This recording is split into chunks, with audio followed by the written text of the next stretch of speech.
Hey everyone, we've got a new Champions League Player of the Week selection on eFootball. If you want to hear my review of the standard Player of the Week selection, that video is already out this morning on my channel.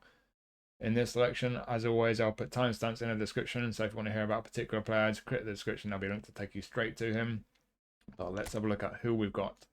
So, as always, start with the lowest rated. We've got a 4-star, and it's Diogo Gonçalves from Copenhagen. So, this guy's been changed from a prolific winger to a whole player, and they've added centre midfield. It's a shame with the whole player playing style, they've not made him an attacking midfielder. I'm not a big fan of having whole players as centre mid, but nonetheless, if you do like a whole player centre mid, could be worth looking at. What he's got is pretty decent pace. Balance isn't brilliant. Stamina 81. So if you play him at centre midfield as a whole player, he's going to make a lot of runs forward. So keep an eye on that stamina. He will get tired. He's tidy on the ball. His low pass is pretty decent as well. Finish isn't too bad if he's a midfielder. Set pieces are okay. Looking at his skills, they've added track back. So again, if you're going to play this guy as a centre midfielder with the whole player playing style, 81 for stamina. He's going to be covering a lot of ground. 81 stamina is already a concern, but a track back as well. He's going to be making a lot of runs backwards as well. So when you're on the attack, he's going to run forward a lot. When you defend, he's going to track back a lot. He's going to get tired pretty quickly. So be careful with his stamina. Got a bunch of dribbly stuff. The dribblers might like this guy. He is tidy on the ball. He's got first time shot on one-touch pass. Two nice skills to have. Outside curler, again, that's a nice one. Super sub. So if you're worried about the stamina, maybe he's a guy who could come on as a substitute. One thing he's lacking is through passing. As a midfielder who's definitely more offensive than defensive, it's a shame he doesn't have through passing. He doesn't have anything else around end product really. Nothing around shooting, no crossing, just one touch pass and first time shot. So yeah, end product a bit of a concern, but he does have pretty good low pass. And finishing 74 is not too bad. So yeah, looking at the play style and looking at his attributes, I wonder if he might be most effective as a wide midfielder. He won't cover quite as much ground as he would at centre mid, so he might find it easier to manage his stamina that way. Could be a useful sub to have on your bench. The fact that he can play right, left, or centre. Again, tidy on the ball, decent pace, and his passing is decent. So yeah, lacking a few skills, inconsistent form as well. Stamina could be a concern, especially at centre mid. So there are some concerns with this guy, but certainly he's got some strengths as well. So it could be an interesting one to pick up for some people. And then we have Pepe. So 40-year-old Pepe. They've been quite kind with his pace, to be honest. For a guy of his age, it's a pretty average pace that he's got for a centre back, but for a 40-year-old, I think that's pretty generous. But outside of that, yeah, stamina, bit of a concern as well, but aerial and physical strength, pretty good. Defense is pretty good as well. The only one below 90 is tackling at 88. Looks pretty strong, to be honest. Strong centre-back card, Pepe. They've changed him from destroyer to build up. If you prefer build up to destroyer, that'll be great for you. For me, that applies. I'm very keen to get this guy. I like build up centre-backs. Yeah, looking at all the attributes, he might not be the quickest and his stamina's a bit low, but nothing disastrous there. I think on the whole, very, very strong looking. And then we look at his skills. I don't think they've really changed anything. That's pretty much what you got in his regular card. He's got heading and aerial superiority. He's got man marking, interception, sliding tackle, acrobatic clearance. Captaincy and fighting spirits are nice. Only thing he's lacking is blocker. Would be nice if he had blocker as well. That's a bit of a miss, but considering how strong he is elsewhere, I think this is a really good card. I think it's just one where if you play a high defensive line, you might be a bit concerned about the pace and the stamina. But if you're not, if you don't play that way, if you play, for example, long ball counter like I do, you have more of a deeper defensive line. If pace isn't quite so much of an issue for you, I think this is a very strong centre back. Really good card, I think. And then we have our other centre back. We've got André Ramalho from PSV. So with this guy, we'll start with the skills. They've given him one touch pass, which is nice for a centre back. He's already got low lofted pass, so he should have a nice pass on him. And they've given him interception as well. So throwing that into the mix, we've got heading there. No aerial superiority. We'll come back to that. Man marking alongside interception and sliding tackle, acrobatic clearance, fighting spirit. So defensively, he's just lacking blocker really, like Pepe, but also aerial superiority. So as I mentioned, with aerial superiority missing, 182 centimeters, he's just shy of 6 foot. For a centre back of that height to not have aerial superiority is a big concern. He does have 87 jumping, 85 physical. That both of those are good, but if he doesn't have aerial superiority, that skill is the difference maker, and he's lacking in height for a centre back. So if you're up against someone who's got big, tall strikers like a Haaland or even a Collar, and they're putting crosses into the box, they're playing long balls forward, this guy is going to be coming up short, if you pardon the pun. That is going to be something you notice, the lack of height and aerial superiority. So that's the one big concern with this guy. Outside of that, he's not brilliant defensively. He's got good awareness, tackling, and engagement. It could be worse, although they're not brilliant. He's not the most aggressive. Pace is pretty average for a centre-back. Stamina is good for a centre-back. And as I mentioned with the skills, he's got low pass and lofted pass as well, both in the 70s. So he's got pretty nice passing for a centre-back. So there are some qualities there. I imagine he's going to feel fairly neat for a centre-back. Maybe he's going to be a useful one for some people, but I just personally can't see past the lack of aerial ability. No aerial superiority. 5'11". For me, that's the killer. I think if you're new to the game, you're desperate for a centre-back, or if you're a PSV fan, obviously it could be a really nice one to pick up. But I think ultimately for a centre-back to be lacking in the air like this guy is, I think is a big concern, and that's the big negative that I can't see past with this guy, unfortunately. And then we have Matheus Nunes from Man City. So Nunes has been changed from box to box to creative playmaker. It's not a bad playing style. I think for some people that'd be good news. For some, maybe not so much. Good on the ball, good attacking awareness. Low pass is very good. Defensively, he's okay. Pretty good pace for a midfielder. Kicking power is nice. Physical contact's very nice. Balance isn't too bad. Stamina's good. So there's some qualities here. Looking pretty strong. If we look at his skills, I think they've added chop turn. If that's your cup of tea, happy days. They've added through passing though, which is a good one to have. So one touch pass and through passing now, Nunes. Outside gamesmanship, fighting spirit. So yeah, I think for an attacking midfielder, I think attacking midfielder is where I'd look at for this guy. He's not got interception or anything really defensively. His defensive attributes aren't the strongest. So I think as a centre mid, he might be a bit lacking defensively, but certainly as an attacking midfielder now with a one touch pass and through passing. Like I said, his low pass is very good. He's good on the ball, good attacking awareness. Pretty decent pace as well for a midfielder. I think as an attacking midfielder, this is a pretty strong card. And then as defensive and the physical contact as well become a nice bonus. You could play him wide left as well, to be honest. Good on the ball, the pace, the awareness. It could be a tidy left midfielder. I think to get the most out of him, attacking midfield, creative playmaker, the qualities he's got, I think this could be a really nice player to have. It's a pretty strong card, I think. Then we have our goalie, Jan Sommer. So, the first thing to say with any Jan Sommer card, he's only 6 foot. That's not tall for a goalkeeper. Reach 77. That's the concern. So I've got a version of Sommer. It was a nominating contract one from quite a while ago. And his reach was better than that. And he's brilliant for me. So reach being a bit lower in this one. How much worse is it going to be? I'm not sure. I think when you look at how strong he is everywhere else, it may well be a good one to have. It's just that reach scares me a little bit. Maybe when people are playing hitting those long range curlers right into the corner, he might be lacking a bit. But like I say, elsewhere, awareness and reflexes both have a 90. Catching and parrying both good. There aren't many keepers who are that high for both of those two attributes. Jumping 89 is good. Yeah, it's the reach. If you're not too bothered about the reach, then this looks like a fantastic goalie card. He's also a defensive keeper. I think he's normally offensive. They've changed that, I think. Unwavering form. Yeah, Inter Milan very good this year, so I doubt he's going to get bad form very often, and he's on form this week, as you can see. So yeah, low punt as well. A lot of people like that. Yeah, it's just the reach. If you can see past the reach, it looks like a fantastic goalie card, but that's the one concern for me. He might be a bit lacking with his reach, so keep an eye on that. But outside of that, excellent goalie. Then we have Merino. So I've had a couple of versions of this guy, and I like him. I'm a fan of this player. The key difference they've made this time with Merino, though, they made him a whole player. So I think originally on eFootball he was an anchor man, but for a while now he's been a box to box, but now he's a whole player. Skill wise, only thing they've added is first time shot, so it's a nice one to have. You look at the other skills he's already got though: one touch pass and through passing are key ones for a centre mid. Outside curls, nice weighted pass, interception, aerial superiority, and heading. So that's good. He's unusually good for a centre mid in the air. Sliding tackle. So he's got a bit of everything. Like I say, heading and aerial superiority, jumping and physical are both okay. He's 6'2". He's almost 6'3", so he should be good in the air for a centre mid.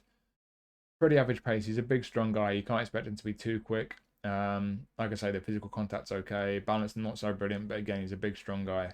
You can't expect much balance from him. Stamina's decent, not brilliant. I'd like it to be a bit higher, especially for a whole player now. Defensive attributes are okay.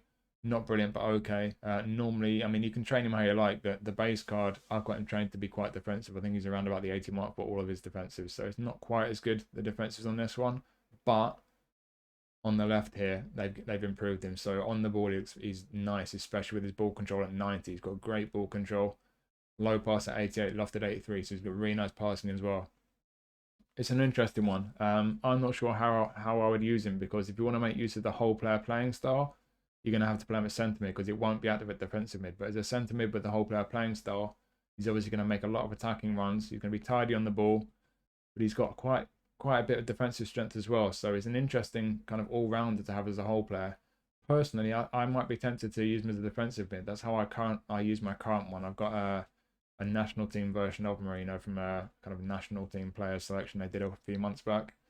I use mine as a defensive mid with the box-to-box play style. As an all-rounder, he's very effective, and I think I'd probably use this guy the same way. Even though whole player's a nice playing style to have, I think I'd probably still use him as a defensive mid without that playing style being active, and he'd probably behave similar to the box-to-box one. And like I say, a bit of everything. He's defensively fairly decent, but with that ball control and the passing as well, it's very nice. I think it's an interesting card, and I'll be very keen to pick this guy up. So yeah, strong card, I think. And then we have Immobile. So they've not changed a lot with this Immobile, to be honest. Similar to Van Dijk and the standard player of the week pack they released today. Skills haven't changed. He's got everything you expect from Immobile. Heading, acrobatic finishing, first time shot, one touch pass. And then his attributes: awareness good, finishing fantastic, pretty good heading and aerial and physical. Average pace, it's just what you expect from Immobile, really. He's a very good goal poacher. It's a case of, you know, if you want a striker, a poacher who's going to be in the right place at the right time, could be very good for you. Not brilliant on the ball, and like I say, pace is pretty average. So if you want a striker to have a bit more for you on the ball, to do a bit of dribbling, he's not going to be your guy. You want a pacey poacher to be getting him behind the defence and outpacing the centre-backs, probably not your guy. But for a goal poacher to just kind of be in the right place at the right time, it looks like it could be a good card for you to pick up. Like I say, he's not particularly different from the regular version of Immobile. So if you've already got an Immobile, there's not a lot really here for you that you don't already have. But for what he is, it's a good card. Then we have Griezmann. Now this is a good version of Griezmann. So he's a whole player again. They've not changed that. Skill-wise, we'll start with the skills. They've taken away sombrero and heel trick, and what they've added is long range shooting, one touch pass, and low lofted pass, I think, is new as well. So throwing them into the mix, very interesting selection of skills now. Long range shooting and first time shot, acrobatic finishing, he can finish chances, one touch pass, through passing, pinpoint crossing, low lofted pass, he can create chances as well. When you look at the attributes, it's pretty much what you'd expect from Griezmann. Pretty average pace, not the best physical or balance. You know, he's not the strongest physically. Stamina's decent. He's got some defensive qualities there. I don't think I'll play him as a centre mid as they've got him. I think he's very much an attacking mid or SS. I don't think he's quite got the offensive awareness to play as a striker or the pace to play out wide, but certainly AMF or SS, looking at the qualities he's got, fantastic passing, fantastic on the ball, finishing is good as well. I think AMF or SS would be very, very effective. I think they've boosted his stamina quite a bit and his passing from his regular cards, so that's probably the key difference in addition to those skills they've given him. So on the whole, like I say, I think a very big upgrade on the regular version of Griezmann. It's a really good version of him. And yeah, as an attacking midfielder or an SS, I think this is a fantastic card. So yeah, really good this one. I'll be hoping I get it when I have a spin. Then we have Rodrygo. So this is another upgrade primarily because they've made him a centre forward. There's a goal poacher instead of a roaming flank. He's got centre forward now. Great pace, good balance, stamina's decent for a striker. Attacking awareness is fairly good for a striker. Finishing is great at 90. Good on the ball as you'd expect from Rodrygo. Passing is decent for a striker. When we look at his skills, they've given him chip shot control and one touch pass, which is nice. So he's got one touch pass and through passing. He's a super sub. First time shot and acrobatic finishing. A whole bunch of dribbling stuff. This is a really neat pacey goal poacher. It's a very good card, I think, for people who like Rodrygo and who like having pacey goal poachers up front. This could be a really, really nice card to pick up. I think this is a really valuable one. So yeah, if it's your type of player, whether it's because you like Rodrygo or because you like I say, pacey goal poachers, especially who are good on the ball. This is a really nice card. I think this is one of the better ones in this pack. Then we have Saka. So, like with some other players like Van Dijk and Immobile, they've not really changed much. He's got the same skills he normally does. A bunch of dribbly stuff, one-touch pass, low lofted pass. Not a lot of end product in his skill set there. He does have decent lofted pass, so his crosses should be fairly nice. Low pass, not brilliant. Finishing 81's alright, but not amazing. I mean, to be fair, for a wide player, 81's actually quite good. I'm being a bit harsh there. Very good dribbling. Ball control's good, but again, a wide player with dodgy tight possession. They've done that quite a lot lately. So you have to be careful with the kind of, sharp twists and turns with this guy. Attacking man is pretty good for a wide man. Very good pace. Very decent balance, and stamina's pretty decent as well. Again, there's not a lot to say because it's just another Saka. They've not really changed much about him. So if you like Saka, if you've not already got him, it'll be a good card to pick up. If you've already got a feature version of him from Player of the Week or from like the Arsenal pack, for example, then I don't think there's a great deal on offer here that you've not already got. So yeah, nothing particularly interested about him, but it is a good card. And obviously the 96 overall rating doesn't lie. So it's a very good card, but there's just nothing particularly exciting about it. And then we'll finish up with Rafael Leão from Milan. So we have a whole player version of Rafael Leão. So that playing style will only be active at left midfield. His other positions, wide left forward or centre forward, that playing style won't be active. Attacking awareness 74, not good enough for a striker, so I would rule that out. But playing wide left, you could certainly play him as a wide left forward or as a left midfielder. Not going to make much difference which of those two you play him in terms of how suitable he is for those positions. It's just the playing style whole player will only be active left mid. So if you really want that playing style to be active, play him there. He'll make some good attacking runs from the left of midfield. Looking at his attributes, I mean, the first thing I noticed, they're actually inconsistent form. That's a concern. I think they've done him a bit dirty there. I don't think he deserves that. He should at least have standard form, but inconsistent, that is a concern. But if he's got BRA, that won't matter. He'll still be getting up arrows, blue or green arrows whenever you play him. But yeah, looking at the attributes, great pace, physically very strong, pretty good balance. Stamina's not too bad at 80. Great on the ball, obviously. That dribbling, you know what to expect with Rafael Leão. They have boosted his passing, I think. His physicals, I think, are boosted quite a bit as well from his regular card. So the physicals boosted quite a bit. Low pass boosted quite a bit. And the finishing possibly boosted as well. 83 is pretty decent. So, yeah, he's got some end product. He can pass and shoot. And when we look at his skills, what they've done, they've given him acrobatic finishing because he scored an overhead kick. I think what they've removed is heel trick. And what he's already got is obviously a load of dribbly stuff. The dribblers will like this guy. They always do. Long range curls are nice. One playing wide left. Very nice skill to have. Rising shot. Super sub as well. Could be a really nice super sub to bring on.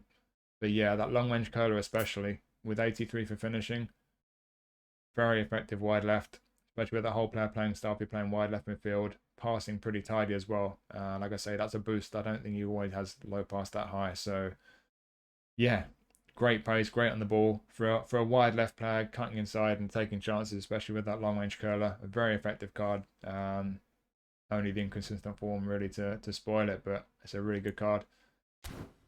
So yeah, it's an interesting selection. I think there's some very good players in there. For me personally, I think Griezmann and Rodrygo are probably the two that they pick out of the pack, but there's some other nice ones in there. It's a pretty strong selection on the whole. I mean, to be honest, it's Pepe, Sommer for a lot of people, Nunes.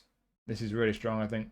Out of all the player of the week selections, this is one of the ones that's more worth it in terms of putting a few hundred coins into it. So yeah, I'm going to be having a spin on this one. So hopefully you found this useful. Thank you as always for watching. Again, the regular player of the week selection is out. My review was published this morning, so that's on the channel if you want to have a look at that. But yeah, hope you found this useful. Thank you for watching as always. I'll see you soon.